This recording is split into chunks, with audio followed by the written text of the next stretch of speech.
ભરૂચના સાંસદ મનસુખ વસાવાએ આક્ષેપ કર્યો છે નબીપુર પોલીસ મથક પર માફ કરશો નબીપુર પોલીસ પર આ સાંસદે મોટો આક્ષેપ કર્યો।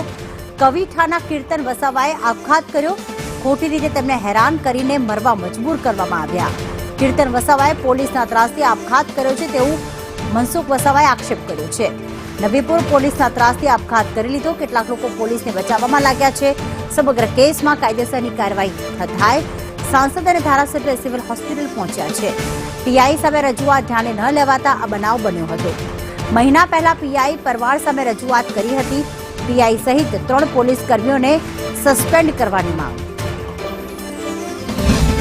એ લોકો એટલી હેરાન કરતા હતા જે મારા મમ્મી મારા ફોઈ એને પણ ઉઠાઈને લઈ ગયા હતા, એક દી મને પણ લઈ ગયા હતા અને પછી આવી રીતે પપ્પાને ટોર્ચર કરે કે તું આ ધંધો ચાલુ કર અને પછી પૈસા બાકી તને હું ગલત રીતે ફસાવીશ।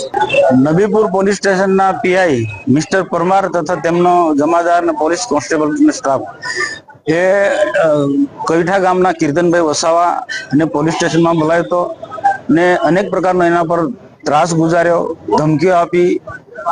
આ ભાઈ કીર્તનભાઈ કે 6 મહિનાથી કોઈ પણ પ્રકારનો ધંધો કરતો નથી, છતાં પણ કોઈને કોઈ રીતના એને મનાવવાનો પ્રયત્ન કરે।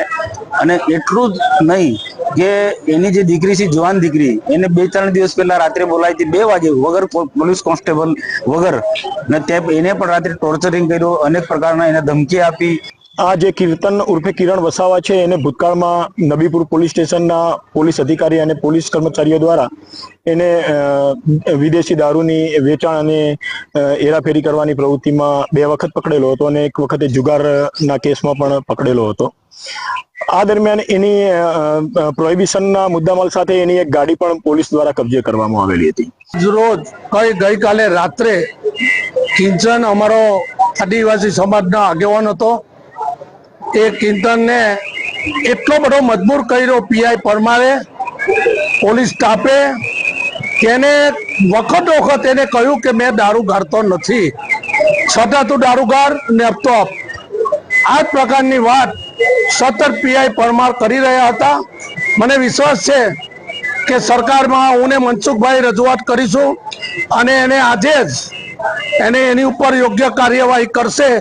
એ બાબતમાં મને એસપીએ પણ મને એને મનસુખલાલને કહ્યું છે કે અરુણસિંહ શાંત નહીં થવા દો, એના માટે કાર્યવાહી કરીશું અને નબીપુરમાંથી રવાના કરીશું।